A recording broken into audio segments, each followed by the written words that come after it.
j'ai pas envie de dire atypique parce que c'est pas le truc le plus fou du monde non plus. J'ai fait première S, terminale L, après je suis partie en prépa littéraire. Option théâtre, à ce moment-là je voulais devenir comédienne. J'avais dit avec mes parents je vais faire d'abord une prépa puis après on verra. Après je suis partie à la Sorbonne à Paris pour valider une licence d'études théâtrales.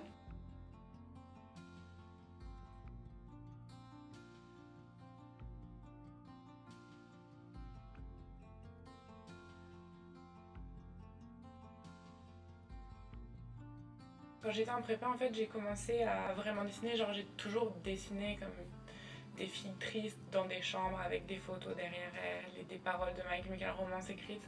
Mais là, j'ai commencé à faire des petites BD en fait pour mes amis tous les jours. Donc j'ai commencé à me dire, ah tiens, en fait, est-ce que finalement j'ai vraiment envie de faire du théâtre? Je vais quand même valider ma licence d'études théâtrales parce que j'adorais ça, ça me plaisait beaucoup, c'est du théorique plutôt, mais c'est vrai que jouer, je ne prends plus autant de plaisir, blablabla, bla. Bon bref, au final, après avoir validé cette licence là, je me suis dit je vais partir en école d'art et je suis partie à Saint-Luc à Bruxelles. Donc en bande dessinée. Donc là j'ai commencé à vraiment faire de la bande dessinée à l'école puis en dehors de l'école. L'été entre la première et la deuxième année, j'étais en vacances avec des amis, que des gens qui faisaient de la BD, on n'avait pas internet, on était partis pendant une semaine. Du coup la journée on dessinait tous, on faisait tous des BD, sauf que moi comme j'étais à l'école, je savais que je débutais et puis que j'aurais pas le temps de me lancer dans un grand projet. Je me suis dit tu sais j'ai un blog, je vais faire des notes pour mon blog. On regardait vraiment beaucoup de films et de séries, puis moi j'en regardais déjà beaucoup avant, en dehors de ces vacances là, et je me suis dit je vais parler de tel film qu'on a vu l'autre jour puis qui était vraiment super sexiste et ça m'a vraiment énervé et voilà parce qu'on a eu des discussions sur ça entre nous, blablabla. Et j'ai fait ma première note qui était sur Hot Tub Time Machine, qui est vraiment pas un très bon film, très sexiste. Et après ça, je me suis dit, tu sais, c'est cool, je vais continuer. Je regarde Third Rock from the Sun, je vais faire aussi une note sur ça. Et comme ça, quand je vais rentrer et que j'aurai internet, je vais avoir plein de choses à poster sur mon blog. Et au final, ça a commencé à intéresser des gens. J'ai fait une note sur Parenthood, sur Kick-Ass. Ça m'énervait trop parce que j'entendais plein de gens autour de moi dire comme que les filles étaient moins drôles que les gars. Donc j'ai dit, si je parle de films, je peux aussi parler de concepts un peu plus généraux féministes. Et donc j'ai fait cette note qui a été pas mal partagée. Et à partir de là, je me suis dit, ok, ça intéresse les gens. Moi, c'est un truc que j'aime faire. Puis il y a quelque chose de... pas de gratifiant, mais comme c'était des débats que j'avais avec des gens dans la vie de tous les jours, et là de pouvoir les mettre sur internet et de parler à comme une plus grande plateforme, forcément il y avait un truc un peu excitant, un peu intéressant.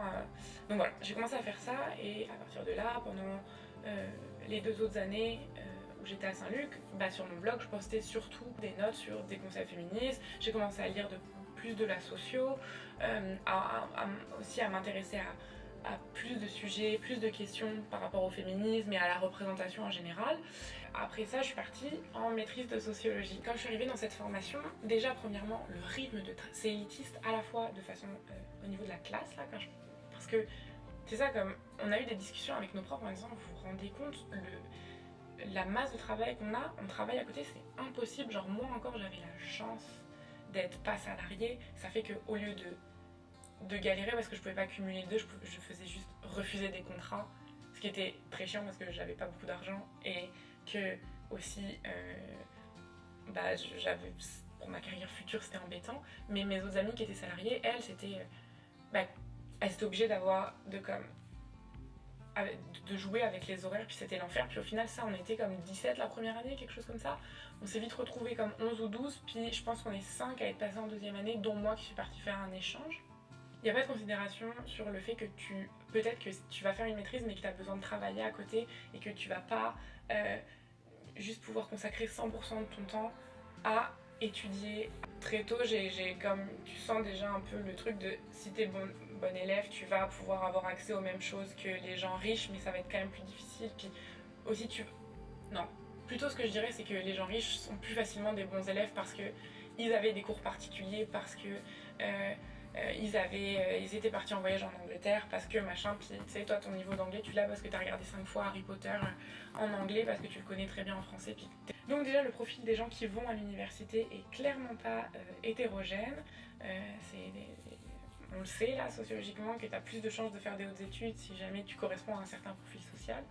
Et après il y a l'élitisme intellectuel qui va de pair avec cet élitisme de classe là, mais où il y avait des textes, si t'avais pas fait une maîtrise de philo là, moi je me rappelle de pleurer devant des textes tellement compliqués parce que je suis comme oh mon dieu, je me sens tellement stupide, mais et au final ce texte quand quelqu'un me le résume je le comprends, mais là c'est du vocabulaire tellement fermé, tellement intense là,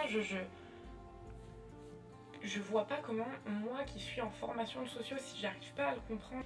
La façon dont ils écrivent, ils sont comme oui bien sûr le peuple peut tout aussi bien comprendre que des gens qui ont fait des études, sauf que on peut pas comprendre ce que tu dis parce que si on n'a pas de maîtrise du vocabulaire universitaire, académique, de philosophie ou de sociologie, tu ne peux pas comprendre les propos. Et par exemple en théorie féministe, c'est ridicule parce qu'on sait que les femmes, surtout celles qui sont pas blanches ou qui sont pas de classe moyenne, n'ont pas accès à la chance de faire des études. T'es une femme blanche universitaire puis t'écris un texte où tu utilises des mots de philo puis de sociaux hyper pointus, c'est sûr que tu vas pas aller, les femmes de ménage dont tu parles, elles vont pas lire ton texte.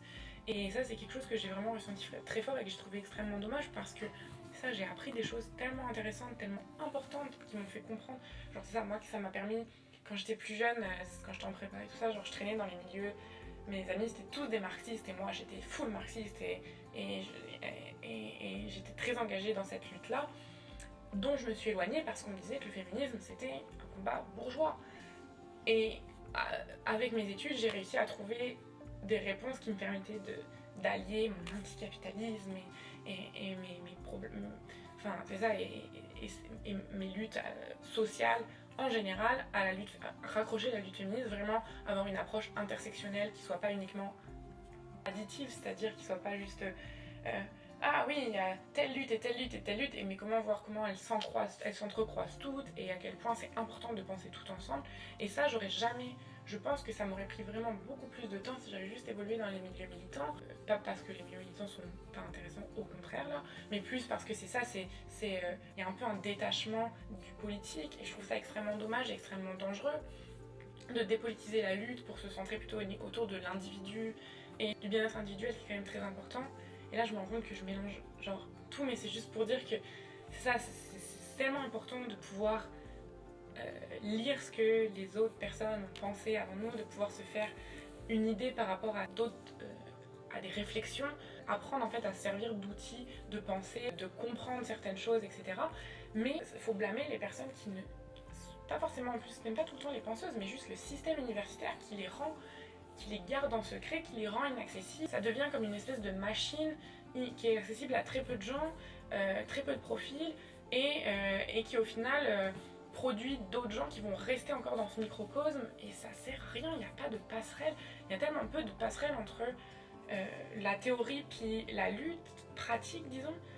Je trouve ça tellement dommage, c'est pour ça que moi je trouve que la vulgarisation c'est crucial, c'est très important, et c'est quelque chose que... C'est pour ça que je vais me servir de la bande dessinée pour ça en fait, et pas forcément que dans la lutte féministe. C'est en bande dessinée que j'ai trouvé une façon d'être militante publiquement et non plus dans mon cercle social privé. Et j'aimerais pouvoir continuer, maintenant qu'en plus ma réflexion est plus riche, j'aimerais ça pouvoir faire des conférences, pouvoir faire des ateliers dans des écoles, j'aimerais aussi continuer à écrire, j'aimerais essayer de faire la passerelle entre la théorie puis la théorie comme universitaire puis genre plus la vulgarisation. Voilà, j'aimerais continuer à faire de la vulgarisation.